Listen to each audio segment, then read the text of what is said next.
The monkey orders room service. Yes. I'm not even kidding. Yeah, it won't be all that long before someone with a Neuralink device can communicate faster than someone who has a fully functional body. And the goal is to give people superpowers. We just want to be clear, there's only one person with a Neuralink chip in their brain. So for people out there who think we've put a chip in their brain, we'd like to assure you, for what it's worth, you probably won't believe us, but we did not put a chip in your brain, okay? Welcome to Neuralink Live Update. We're going to tell you about the progress of the first patient with Neuralink, Poland, and sort of do a recap of the progress there.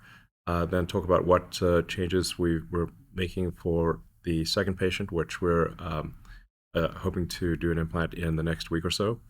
And this is for our first product, which is called telepathy, which enables you to control a computer or a phone just by thinking.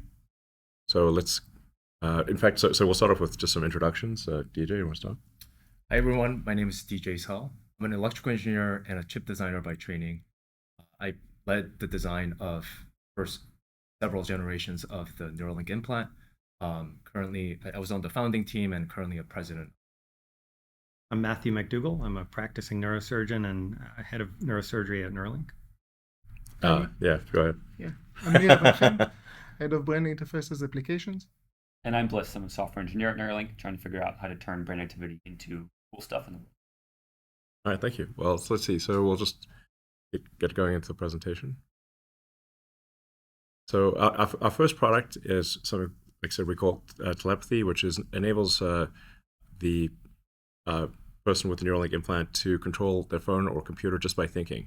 And once you can control your phone and computer, you can essentially control almost anything, literally just by thinking. So there's no eye tracking or anything. It is purely your thoughts.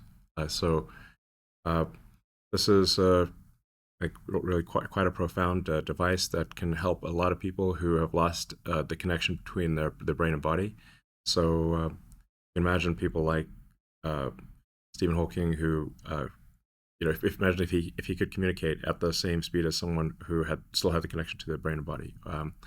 So it's really something that can help millions of people around the world, and it's part of our overall goal of enabling a very high bandwidth connection between the brain and the rest of the world and your computers. The long-term goal, which sounds a little esoteric, is to mitigate the risk of the civilizational risk of AI by having a sort of closer symbiosis between human intelligence and digital intelligence. But that'll take many years. Along the way, we're going to help solve a lot of brain injury or spinal injury issues. And with our first product, telepathy, that's going to be really quite profound. There is also potential long-term for bridging the gaps. So if there are damaged or severed neurons, being able to span the gap between the brain's motor cortex to the spine to enable someone to use their body again. I think that would be very exciting, and it's that is something that is possible in the long term.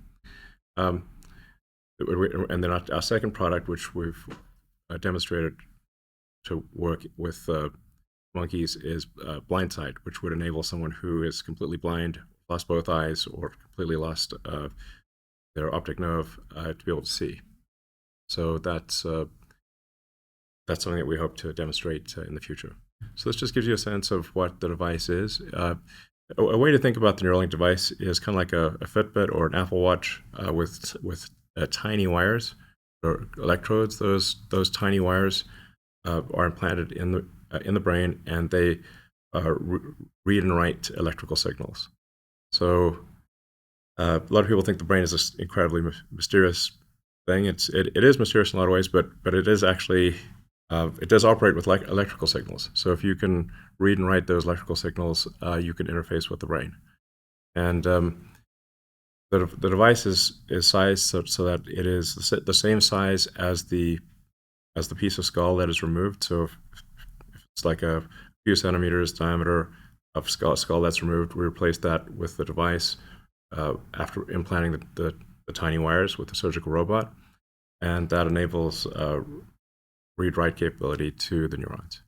Completely wirelessly. Yeah. Yes. Exactly. It's completely wirelessly. So, like, I could have a Neuralink right now. You wouldn't know. And it charges inductively, so you could just basically have an electromagnetic pad that you charge the device with. So, yeah, it's like an Apple Watch, exactly. So, except that it's actually a much harder technical challenge to solve, given that there's limit as to how much you eat the brain tissue. Whereas for phones and have a hot watch, you don't whatever. actually really care that much if it's sitting on a table. Sure. So it's got to go through skin and stuff Mhm. as well in our case. So it is a tougher challenge to charge and to have high bandwidth communications, given that it's got to go through skin and hair and stuff. We have solved it. But we have solved it, yeah. So, yeah. Yeah, so our first step with the telepathy is basically to unlock digital independence for people with paralysis and to allow them control the computer just with their mind without moving their body. And our goal is to provide them the same level of control, functionality, and reliability that I have when I'm using a computer. Even better than the level of control I have. It's And not a high bar for you. yeah.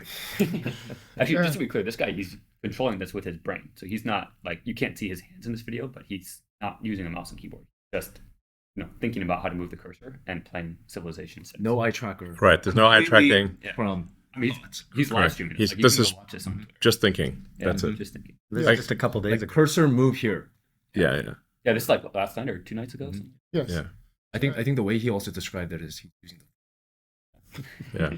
He has many more videos on his on the platform. Definitely check them out. So he's streaming that live and also can talk and like move his head without multitasking.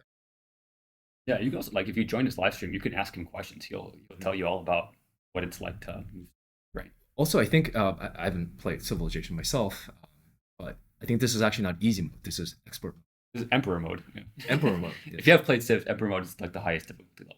Just the point is, like, this is a cognitively demanding task while live streaming, playing the hardest mode of the game, and he's able to do that while moving the cursor. Talking, Yeah. engaging with the audience. Yeah. Playing. One of the other games he likes to play a lot is chess. I think it gets lost sometimes that he's actually playing speed chess, Against me, yeah. which requires an incredibly high fidelity degree of control and speed of control in order to be able to win. So also another cool stuff about our device is that you can use it anywhere, anytime. Also on a plane during a flight while creating really cool memes of cat. Also, our device unlocks things that previously were impossible for our participant. For example, we're able to connect him to his gaming console, Switch, and play Mario Kart with friends and family. And it was lovely to see them playing together after years that he couldn't do it since he's injured. Imagine if you're sitting a row over from this guy on a plane. You look over, he's making a cat meme. No hands, no movement. Yeah. Live in a weird world. Yeah, it's strange time. Yeah, and he loves using the device and using it independently daily to watch videos, read, play games, using the browser. And the key metrics that we care is to make sure our device is actually useful is basically the amount of hours we use the device daily and weekly, and we track it weekly since the surgery. And on weeks that he's not too busy and not traveling, he can even reach 70 hours of using the device a week. This is amazing. He would, of course, love to use it more, but need to run research sessions. He needs to sleep sometimes, and also, of course, to charge the device once in a while. Hopefully, we'll improve that over time. I think that maybe not obvious to people who are watching this. Like, it's a normal MacBook he's controlling. This isn't like some limited edition thing where there's only a few options. Like, he can just do anything that you can do on a MacBook Pro. Same one I have on my desk, actually. It's the exact same one. And maybe another interesting point is that on the first day he used BCI, brain control, he was able to break the previous world record for cursor control used by using the brain. And recently, he even doubled it and was able to outperform about 10% of our engineered Neuralink. And you can be sure that we are very good in this game and very quick. And if you want to check out how well you can do it, you can do it on our website. And it's very addictive games. Yeah, it's a very simple game. You just have to click on the square, but it's actually, even though it sounds silly, it's quite a, yeah, it can be quite a, it sounds like it can be quite addictive, and it's especially if you get a low score and you think there's no way I gotta. So I mean, anyone who wants to try this, I recommend going to the Neuralink.com website and seeing if you can beat Nolan's record, and it's that you will find that's actually quite difficult to do so. And this is really with version 1 of the device and with only a small percentage of the electrodes that are working. So this is really just the beginning, but even the beginning is twice as good as the world record. This is important to emphasize. The media has a habit of saying that the glass is 10% empty, but actually it's 90% full. So I think it's really quite an accomplishment of the Neuralink team to have achieved with the first patient, the first device, twice the world record for the brain-to-computer bandwidth. That's really an astonishing, an amazingly great outcome, and it's only going to get better from here. So the potential is to ultimately get, I think, to megabit level. So that's part of the long-term goal of improving the bandwidth of the brain-computer interface. If you think about like how low the bandwidth normally is between a human and a device, the average bandwidth is extremely low. It's I'd say less than 1 bit per second over the course of a day. If there are 86,400 seconds in a day, you're outputting less than that number of bits to any given device, except in perhaps very rare circumstances. So this is actually quite important for AI. Basically for human AI symbiosis is just being able to communicate at a speed the AI can follow. So yeah, just to emphasize again, he's performing at this extremely high level with about 15% of his channels functional. And so we want to mitigate any of the problems that led to that situation. So, the brain is a fascinating organ. Share with you some of the secrets about the brain. During any typical brain surgery, a small amount of air is introduced into the skull. That's because neurosurgeons like to have as much room as possible around the brain. And so there's this little known control mechanism of allowing the CO2 concentration in the blood to rise a bit, which allows the brain to either expand or contract depending on where you target that CO2. So typically neurosurgeons will have the brain shrink by lowering CO2. What we're going to do in our future surgeries is keep the CO2 concentration actually quite normal, maybe even slightly elevated. And that'll allow the brain to stay its normal size and shape during surgery. That should eliminate this air pocket that we saw in the first participant. That air pocket, we think, may have contributed to eating up some of the thread slack as the air bubble migrated to be under the implant, push the brain away from the implant. And so that's easy enough to fix. Another consideration that we want to focus on for our upcoming participants is that the brain, think of it like a really complex folded onion. It's layer upon layer of sheets of neurons all over the surface of the brain, folded into this odd-looking shape. The folds of the brain travel down deep into the brain, and along with it go those onion layers of neurons. And if we insert very close to one of the folds where there may be very useful information encoded in neurons, we may end up traveling with our threads parallel to some of the layers of neurons that we're most interested in, avoiding them entirely. To avoid that possibility, we're going to insert in our future participants more close to the middle of the apex of the folds. ensuring that we're crossing the layers of interest, layer 5 of the cortex. I also think that it's important to highlight here those tiny wires that Elon mentioned. They're a fraction of a human hair. They're very flexible, intentionally so, because brain's constantly moving, and you want the electrodes to be moving with the brain, causing less of the scarring. And it's actually impossible for a human neurosurgeon, however talented Matthew is, to actually maneuver them. So we have a surgical robot that we built that can actually precisely target them in any three-dimensional space, X, Y, as well as Z, with micron level precision, while avoiding vasculature, so that you don't disrupt and cause immune response from happening. So we actually have the technology to be able to place them exactly where we want them in 3D. Yeah, it was truly amazing to see the surface of the brain after the robot had inserted all the electrodes on the first participant without a drop of blood in sight. Is really quite an achievement. Yes, so something that probably most people don't realize is that the brain appears to be sort of somewhat undifferentiated. So if you look at the cortex, it looks like a whole bunch of folds where maybe like it's not obvious just looking at say a picture of the brain that the brain is highly differentiated. That there's you pretty much know exactly where the part of the brain is that controls your right hand and your left hand and your leg and that kind of thing, or vision. It's actually quite precisely located. It's not. Some people might think look at the brain like, oh, it could be anywhere, but actually your brain is highly differentiated, even though it doesn't look it. It's yeah. So, do you want to describe how we actually how we identify where to drill the cranial? Yeah. So we can put a patient that is considering this implant into an fMRI, so a functional magnetic resonance imaging machine, and ask them to imagine hand movements that, because of the spinal cord injury don't happen. But just imagining those hand movements causes these areas of the brain to light up in the fMRI scanner.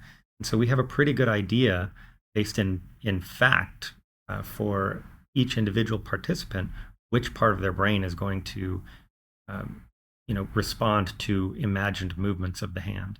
And so we can map those imagined movements, much as we all do when moving a mouse, to controlling a cursor on a screen, even without the use of a mouse. Yeah, but anyway, I think this is kind of an important point that it's not like the part of your brain that controls your hand might be anywhere in the cortex. This is not the case. It's going to be in a very specific region, and it's going to be extremely common across people. Precision is key too. Yeah. The left-handed, right-handed thing blew my mind too. Like if you're right-handed, you want the device on the left side. Yeah. You want the lateral side to dominate. Yeah, the left side of your brain controls the right side of your body. Yeah, everything's. Yeah. Another of the risk mitigations we're looking at in the future is that the implant has a certain size. The depth of the bottom of the implant is actually thinner than the average human skull. And so what we want to be able to do is control the size of the gap under the implant, give the threads that travel from the implant into the brain as much slack as possible. We didn't do this in the first participant because we didn't want to manipulate any of their tissue that we didn't absolutely have to. In upcoming implants, our plan is to sort of sculpt the surface of the skull very intentionally to minimize the gap under the implant, such that the bottom of the implant travels perfectly flush with the normal contour of the inner side of the skull. That will put the implant closer to the brain. It will eliminate some of the tension on the threads, and we think it will reduce some of the tendency of threads to retract the brain. And we actually built a tool to do. Right. Yeah, this is a very important detail. You really want the inner contour of the skull to be flush, so the implant there's no the brain doesn't want to pucker up into the gap. That's really quite a big deal. So it's like minimizing the air pocket and the implant being flush with the inside contour of the skull are two very important improvements. The additional benefit here is that you do see some amount of stick up, what we call stick up, so you minor bump in the head, but this actually eliminates that even further. Yeah, yeah. I mean, it's like really our goal is that if you run your hand over the top of the skull, you don't feel any bump, you don't feel any device, and that even if someone was bald, you wouldn't really even notice it. And then from the inner contour of the skull, that the brain, from a physical standpoint, doesn't really notice that there's a divot in the skull because there's no divot. Okay, another aspect of the human brain that obviously differs from any of the animals that we tested in is that the human brain is a lot bigger, and so you may not realize that means the human brain moves quite a bit more than any of these other smaller brained creatures. And so when we open the skull, we see the brain travel toward and away from the robot about 3 millimeters in total as the heart beats and the breathing takes place.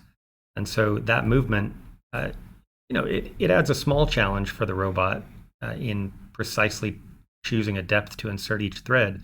It's not an enormous challenge, and we've already upgraded the robot's capabilities to be able to even more precisely target depth in even a very rapidly moving brain with a high amplitude of movement. You may think the most obvious mitigation for threads that pulled out of the brain is to insert them deeper. We think so too. And so we're going to broaden the range of depths at which we insert threads. So, for the very first participant, we had an enormous amount of data from our animal work, and we had very highly optimized our insertion depth to maximize the crossing of the layers of interest in the cortex with the electrodes that we're recording from.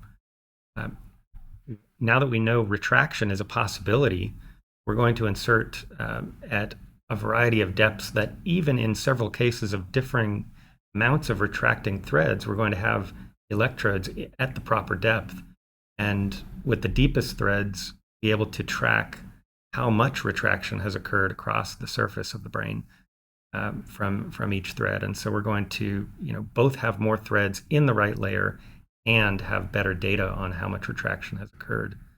If you're a BCI nerd, you might know that being able to control individual Z depth per thread is not something that most neural interface devices offer. Most neural interface devices are kind of a static, fixed, rigid array that you push in, and all the electrodes are at one depth. Right. To be able to do this is actually pretty novel part of the robot. Yeah, the historical approach is to actually pound in a sort of bed of nails with an air hammer into the brain. It looks crazy. That is just with a pneumatic hammer. This is. It sounds somewhat barbaric. This is not what we do, but this is what's been done before. Is literally just hammering in what looks like a bed of nails into the brain, which actually works. It's astonishing that it actually works at all. But, I mean, some people have manual, like DBS probes, you're just sticking in by hand. Like neurosurgeons just guiding it. So those are several orders of magnitude more volume of brain tissue that you're destroying compared to what we're doing. But that deep brain stimulation stuff does actually work, and it actually helps people a lot. Yeah. Hundreds of thousands. Yeah. That's a great product. Yeah. But I mean, I think we'll be able to do a much more finessed version of that down the road. I mean, it's really difficult. Like the Neuralink device is something that really absolutely minimizes damage to the brain, absolutely minimizes the load on the patient, and the goal is to allow someone to live a completely normal life. You won't even notice that someone even has the device. So, like I said, restoring the ability to control your computer and phone, that's our telepathy, and then the next device being able to allow people to see that could not see before. And in fact, you could allow people to see, kind of like Geordi La Forge in Star Trek, in whatever infrared. Yeah, infrared, ultraviolet, radar. So I think another way of saying it is that we want to give people superpowers. So it's not just that we're restoring your prior brain functionality, but that you actually have functionality far greater than a normal human. That's a super big deal. And I also think, oftentimes the questions that we get a lot is, why do you have to actually go into the brain? What if you place it on the surface or outside the skull? Basically, the long story short, the physics of how it works, you really need to get the sensors, which are these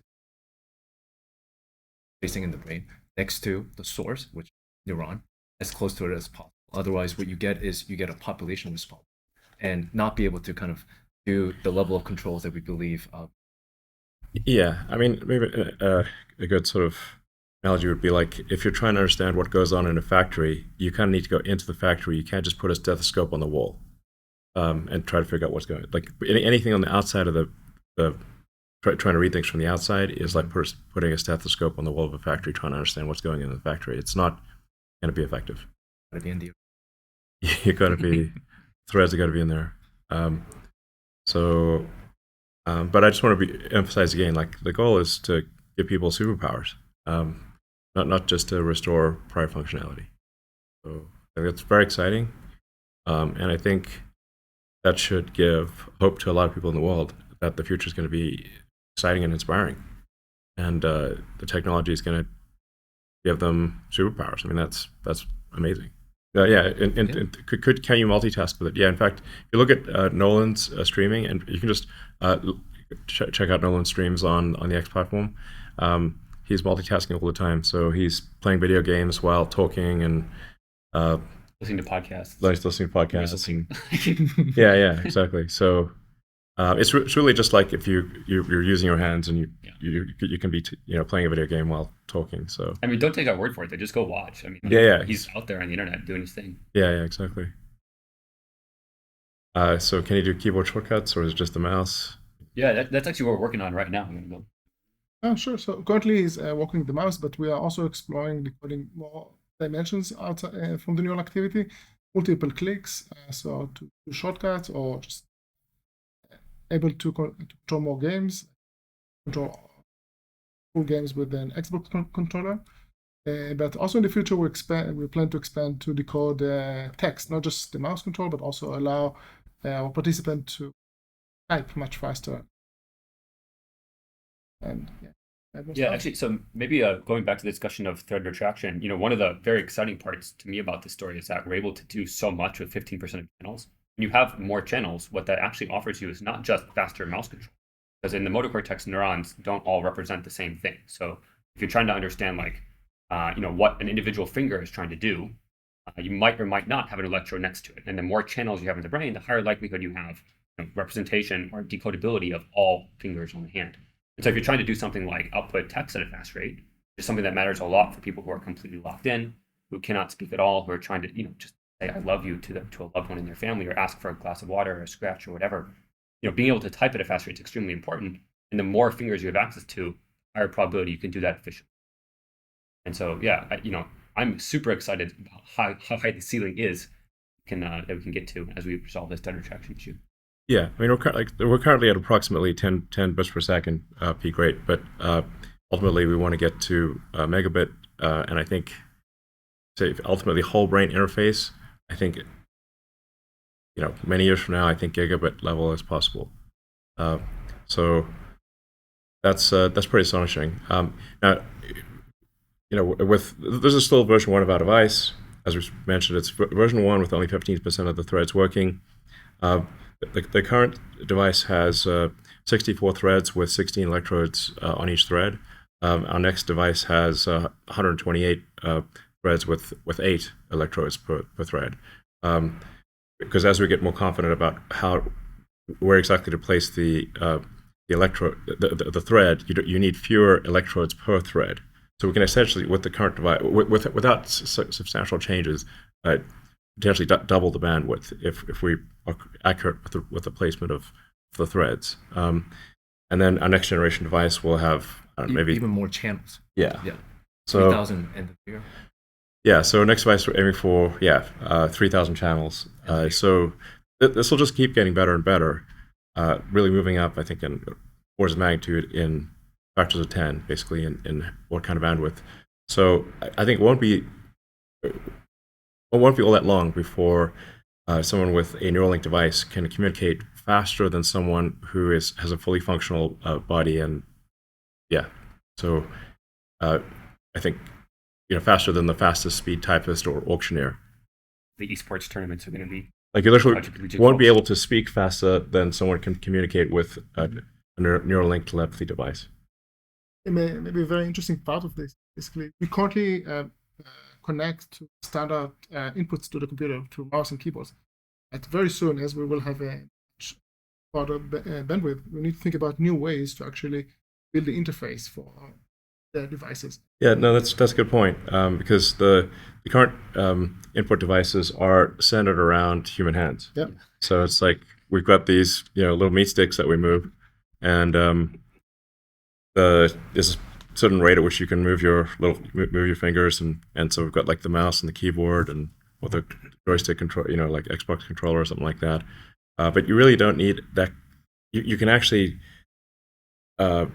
you don't need, since you're no longer, if you're not trying to use your hands, you actually don't need those conventional control mechanisms. And so this is why, like, ultimately, I think you'll be able to do conceptual telepathy, like where you can communicate entire concepts uncompressed to someone else with a Neuralink or to the computer. Even today, we have some problems here where, like, if you don't feel the mouse clicking under your finger, how do you know it actually happened? Because you're seeing it on the screen, but you don't actually feel the mouse click. You don't have the proprioceptive feedback of the keys under your fingertips or the trackpad under your. So there's all sorts of interesting UX challenges to actually give the user some sense of what their decoder is actually doing, or what the Neuralink is actually doing when they're trying to use. So wireless. Yeah, it's Bluetooth. Yeah. Just a Bluetooth connection, just like how your normal Apple mouse or like Apple Magic keyboard connects to your computer. Same exact thing. In fact, we can basically have this exposed as an HID interface if we want. HID is just the name of the protocol for like sending bits from a mouse into a computer. I can plug into basically anything. Yeah. I mean, I think we chose that interface because it's ubiquitous. Yeah. Basically, any devices have Bluetooth capabilities. Our long-term goal is to actually have our own protocol that is safe and secure. But for now, we've chosen it for interoperability. So the question is, can a Neuralink chip repair the paralysis in the long term?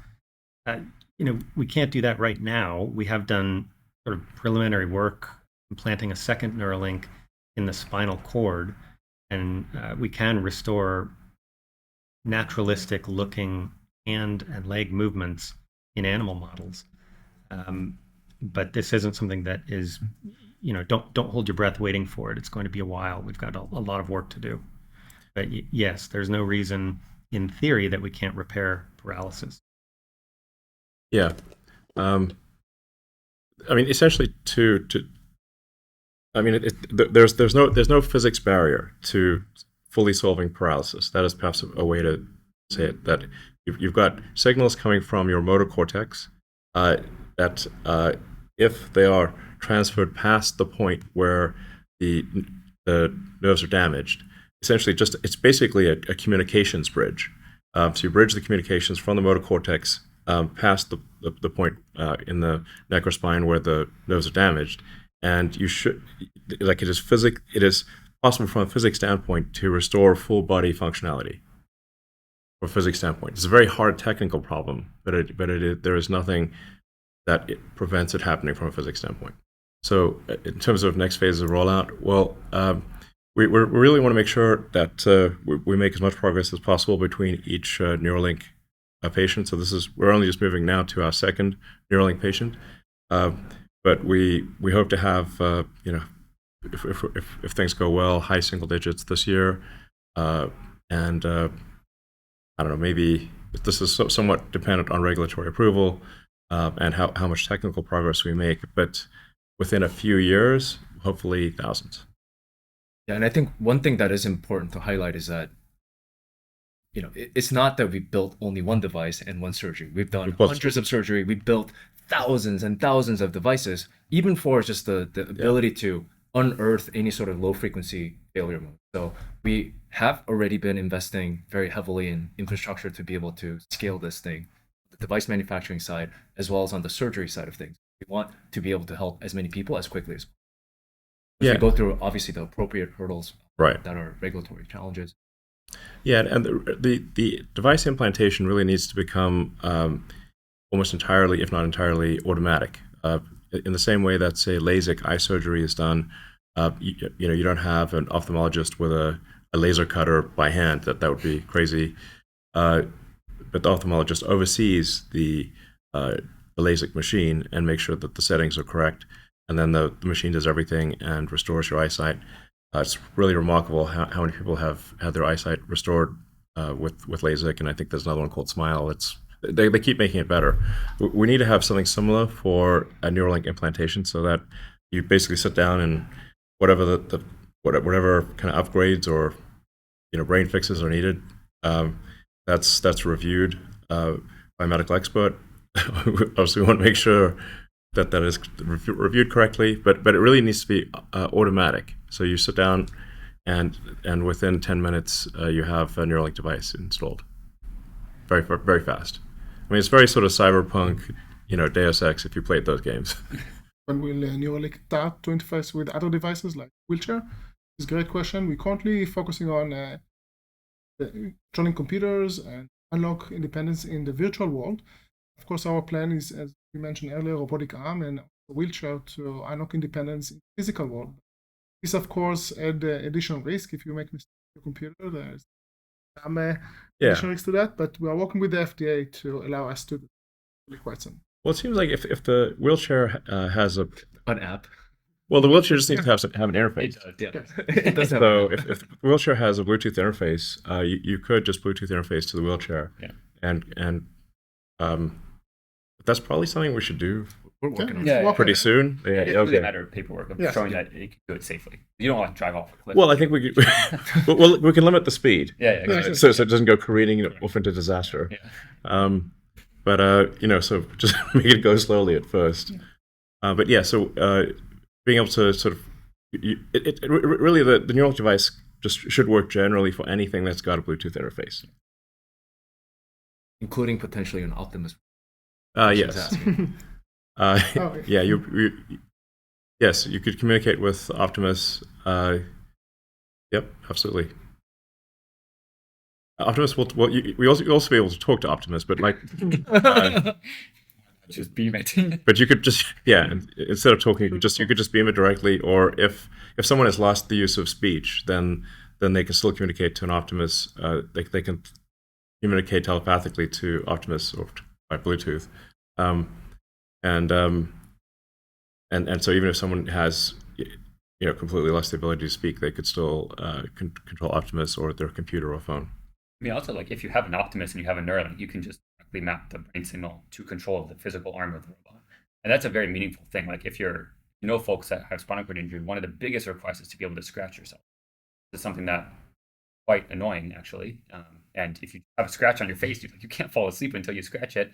It's very convenient to be able to move something physically towards you to be able to scratch. Similar things like eating food. If you need somebody to feed you, it's very hard to have dinner with friends in a way that is sort of a normal social experience. And so if you can feed yourself, pick up a fork and actually eat a piece of chicken on your own, that's a big deal. It prevents and saves a lot of interactions with caretakers and other people in your life that you rely on to take care of you. It really increases your.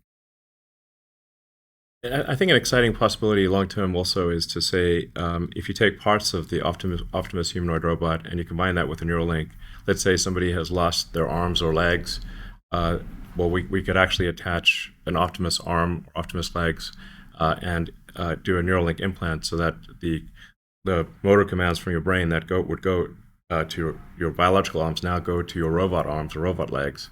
And again, you'd have basically cybernetic superpowers.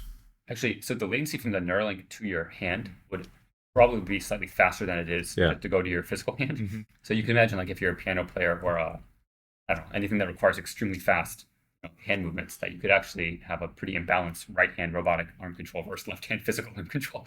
That's one of them. Yeah, like I said, it's just kind of a cyberpunk Deus Ex future where you have cybernetic upgrades that are actually better than your biological limbs. And it's certainly we'll have a much, as particularly as we expand to a large number of customers or patients for Neuralink, the understanding of the brain will improve dramatically because really there isn't a very fine-grained understanding of the brain today because the There's just the sensors aren't good enough. You got fMRI, which is pretty good, but it's still not as good as actually having high bandwidth electrodes in the brain.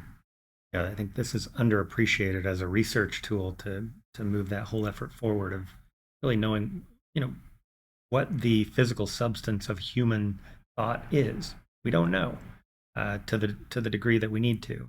So Neuralink is actually a very powerful research tool.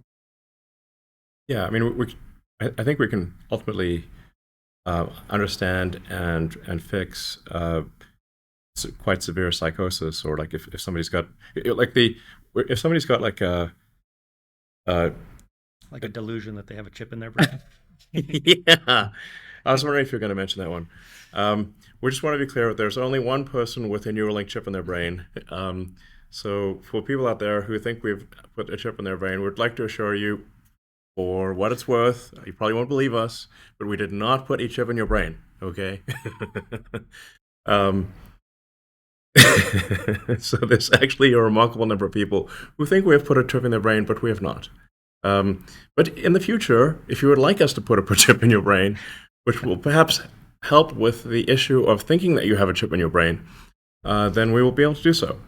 So there are people that have severe schizophrenia. They've got basically things that their brain is malfunctioning in some way, and this is actually due to really like physical circuitry issues. You can think of the brain as like really it's a biological computer, and if some of the circuits are crossed, it's gonna it's gonna crash, or it's gonna have issues that cause it to not work.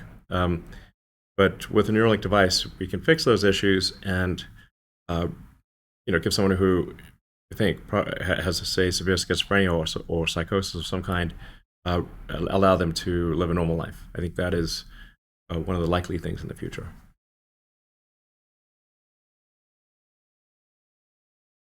So, yeah, I mean, yeah.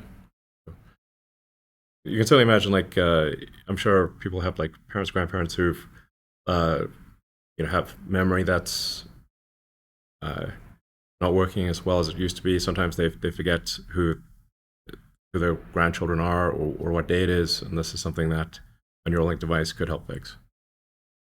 I mean, that's actually one of the personal reasons. In many ways, like forms of, like you're literally losing part of your identity. Yeah. Which is a very, very go through. Yeah. And it's really it's a glitch in the biological computer that is a fixable glitch. It's a short circuit, essentially. How does the device charge, and how long does the charge last? Yeah, so the current version that Nolan has, it lasts between 4 to 5 hours on a single charge, and it takes about 45 minutes to charge. One thing we've learned from Nolan is that that's actually one of the main limiters for him using it more. It's actually pretty hard to use a product more than like 70 hours a week. But that's about what he has used it for in some weeks? Yeah, 70 hours a week, yeah. I mean, just for context, like you sleep roughly 8 hours a night. So that's, we're doing better than the bed. Like the bed is 56 hours a week of use roughly. And so 70 hours a week of use is, I challenge you to think about products that you've actually used for that duration. But that's, again, some of these points are worth like emphasizing again, like that Nolan, our first Neuralink recipient, has used the Neuralink device for 70 hours in a week, which is incredible. You probably won't enjoy that I'm sharing his computer use publicly, but well, I mean, I'm sure it's for productive things only. No. But actually, so one of the things we've learned is that in the next version of the device, we really need to like double or increase that battery life. And so I think DJ, the next version is going to be double. Actually double. Without increasing the charge. Correct. Yeah. Same charging time, double the battery life, meaning you should get roughly 8 hours of use. And the goal is to actually get to all day use. Yeah. So you can just charge, maybe in your sleep, or a sleeping pillow. Exactly. As soon as you've got like 16 hours of usage, then you basically have 24 hours of usage because it can charge while you're sleeping. One other thing that's important, I think, to call out here is if you're paralyzed, you can't, put the charger over your head yourself. And so it's important to think about like, it's not just a duration of battery use, but also can you recharge it yourself independently? We spend a lot of time thinking about how to make that feasible, because then that means that you can, and this is what Nolan does, you can use the device, charge it, use the device, charge it, use the device without needing anybody to come in and sort of help you with that. which is a big deal if you're trying to play Civ until 5 a.m. at night when your family's asleep. And the way in which he does that is that there is a charger coil that's a bigger, about this big, and we actually put it in the sleeve of a hat, A little beanie. or a beanie, and then he wears it and then says with the voice command, charge. Charger Energize. That's the one he likes. Yeah.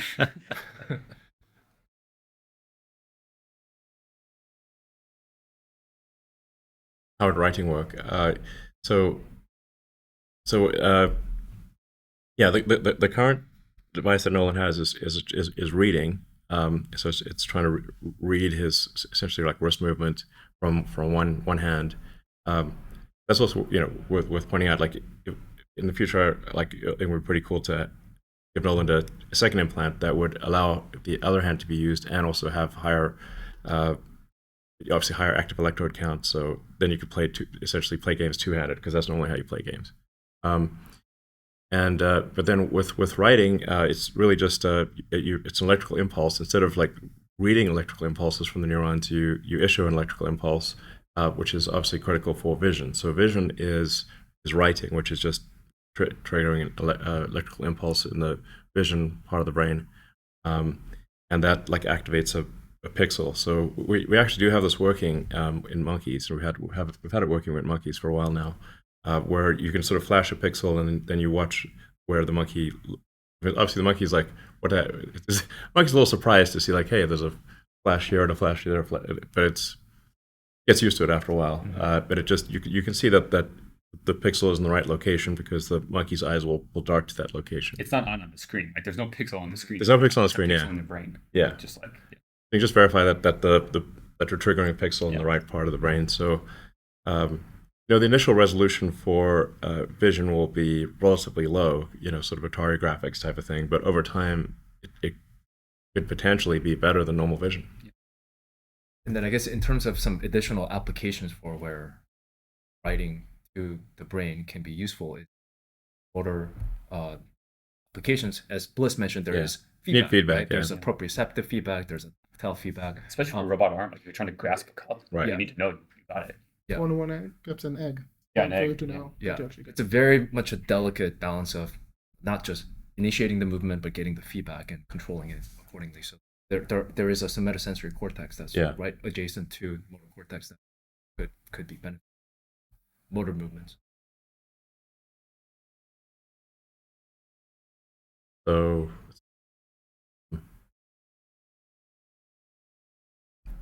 any changes in neural growth after the device is inserted?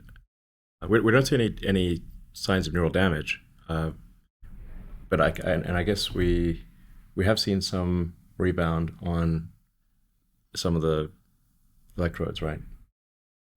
Correct. And then also, I mean, I guess brain is very plastic. So it's not that plastic. Well, it does diminish quite a bit after age 10, 20.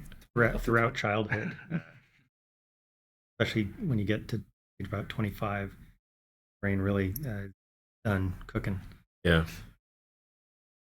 well, But there is a little bit of damage done with each insertion, but it's a minuscule amount compared to anything else out there, and so it's an easy amount of damage to recover from, and it's really only detectable on cutting pieces of the brain after the animal's no longer alive and looking at them under a microscope. You can't really tell during life that there's been any brain. Another way to interpret this question: have you found any changes in neural growth after the device is inserted? One way to interpret that is like the user learning how to use the device. I think on that side of things, there's been tremendous progress. He's put in hundreds of hours trying to figure out the best way to use this device because he really thinks that if he can figure this out, he can help share this knowledge. I mean, he's like on Friday night at 8 p.m. He's starting a session of like figuring out himself how to push his own performance to the next level, and that's really a unique learning process because there's not many people in the world that have had the experience of moving something with the brain. And so there's a lot of nuance to like, okay, how exactly should I imagine or attempt to move my wrist to get the thing to move? He's really dialed that into it. Also, just the sheer number of hours that he's used, it's insane. even in the past 6 months, right? Yeah. in many ways, like, I mean, he's using it in his travel, in his plane ride. Effectively, PCI has left the lab. Yeah. I mean, one of the questions is how close we're converting thoughts into text. I mean, right now it's more about moving cursor from the screen on a virtual keyboard. But long term, you should be able to really transmit entire words faster than anyone could possibly type. I'm able to type "Hello World" today directly from the brain, Okay. but we're still in the early days of making that a polished experience. I mean, the other things that we're looking at is sign language, right? Yeah. At the end of the day, it is a movement of a hand into Right. words. Yeah, that's true. Was the brain trying to naturally push the threads out? I mean, this is sort of a universal feature of any implant in the body. The body tries to reject it, and the goal of the surgeons and the technology team is to fight that.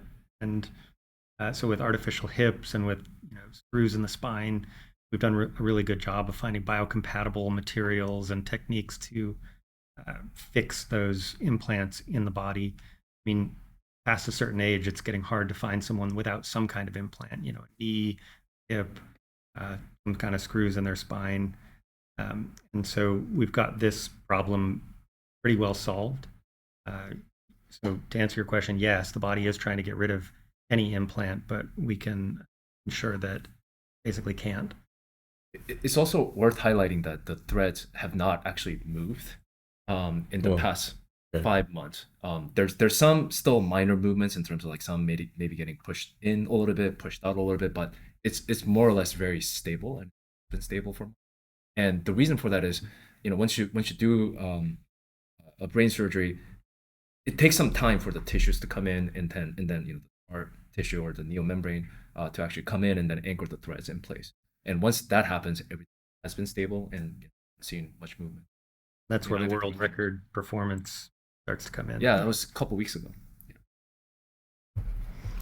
Yeah, the threads, it is important that the threads be extremely tiny. If they're extremely tiny, then the brain does not. The smaller they are, the less likely the brain is to react to them. So that's why you want the threads to be extremely tiny and also to minimize any damage to neurons. So, by the way, on that note, we do plan to actually share some of the tissue response in detail in some of the later upcoming updates. Yeah. It is quite a challenging. It's challenging on many fronts to do something like this because you're trying to read and write electrical signals, but you need to have the threads themselves need to be like electrically isolated, and not subject to corrosion in the body. So like just metal by itself is somewhat subject to corrosion or being attacked. So it's like in terms of the various coatings and things to actually make this electrode work while not actually eroding its performance over time is very difficult. Human body is a very, very harsh environment. Very harsh environment. It's a bag of salt water with bad sensors that's elevated temperature that is well regulated. I mean, I'm sure people have experienced dropping their electronic devices in a seawater and in an instant. Yeah. So we're ready to sort of wrap this up soon. I don't know if there's like a few last questions. Yes. So a good question. So what about upgrades? So yeah, we do think it's going to be important to be able to upgrade the device over time. Just like you wouldn't want like an iPhone 1 stuck in your brain forever. If you've got an iPhone 15, you probably want the iPhone 15, not the iPhone 1. So I think people over time will be able to upgrade their Neuralink. So we'll take the Neuralink device out and put a new one in. We have done this with some of our animals, and they've actually, in one case, we did it with we upgraded a device 3 times, and was it with a pig? Or we did it with a monkey as well. Oh, monkey, He's able to do PCI. Yeah. So and he's doing fine. Yeah, Pager has the latest implant. Yeah. Actually hit his record though last. Yeah, Yes. with an upgrade. Nolan still beat him though. Nolan still beat him. Yes, this is true. Humans are top of the species leaderboard right now. Pager's like what, like 8 or something? Pager's like 8.5 BPS. Okay. Well, that's a very high score. Yeah. I'm not trying to put Pager down, and also to train a monkey to do that is like a whole challenge on its own. We have like the best animal care team in the world. Yeah, I just do want to emphasize we do our absolute best to take care of the animals, and when we had like a USDA inspector come through, she said that this was the nicest animal facility she's ever seen in her entire life. I mean, they So- order breakfast on an app. Yeah. the monkey orders room service. Yes, I'm not even kidding. Yeah, Like, we there's a- have monkey room service, which is rare. In fact, we're the only ones who offer monkey room service. So we really do everything we can to maximize the welfare of the animals. So, all right, with that, thank you everyone for tuning in. Hope you found this interesting. Wow, that was an incredible presentation from Elon Musk. And if you want to be notified as soon as these happen, make sure to subscribe to this channel, turn on notifications. Anytime Elon Musk does an interview, you will see it on this channel and you'll be the first one to know about it on YouTube. So make sure to subscribe and turn on your notifications if you haven't yet. If it's your first time watching this channel, my name is Matt Postius. I became a Tesla stock investor in early 2019, and I report Tesla stock news, Tesla news, Elon Musk news. This channel specifically is dedicated to only the absolute most important, crucial news about Elon Musk and Tesla. So whenever Elon Musk delivers a presentation, an interview, a keynote, you will see it on this channel. You won't miss it. So make sure to subscribe if you haven't yet, and you'll be notified immediately. But it's incredible how much Elon Musk has accomplished with Neuralink already. Nolan, he's using Neuralink and he's setting these records in terms of usage, and his life has greatly improved. It's fascinating to see all of this progress, and we are only starting. And I'm looking forward to many people having Neuralinks in their brains. Elon Musk said that a few years from now, maybe a few thousand people will have Neuralinks. Now, typically, Elon Musk is a bit over optimistic, so I assume it's going to be a number that's much lower than that. But it appears pretty clear that this is going to be the future. Elon Musk believes that the way to overcome AI, artificial intelligence, is to merge with them. You will either become a pet of artificial intelligence or you merge with it. So that means you implant a chip in your brain and you will become smarter. You will be able to actually perform much better and to some degree compete with AI. Ideally, hopefully, you'll be as smart as AI, having access to all of these AI systems like ChatGPT, Grok, which is what Elon Musk is building. So it's incredible to see all of this progress. I'm looking forward to seeing it. And the next thing that you should watch is Elon Musk confronting one of the interviewers. It was quite something to see him do it. I bleeped out the bad word because YouTube doesn't like that. And but if you haven't watched this interview yet, click on it right now. If you have seen this one, then watch this one from Elon Musk. This one was a really good one. He was dropping a bombshell after bombshell after bombshell. That was quite incredible. Anyway, if you haven't seen any of these, make sure to watch these right now, and I will see you in future videos.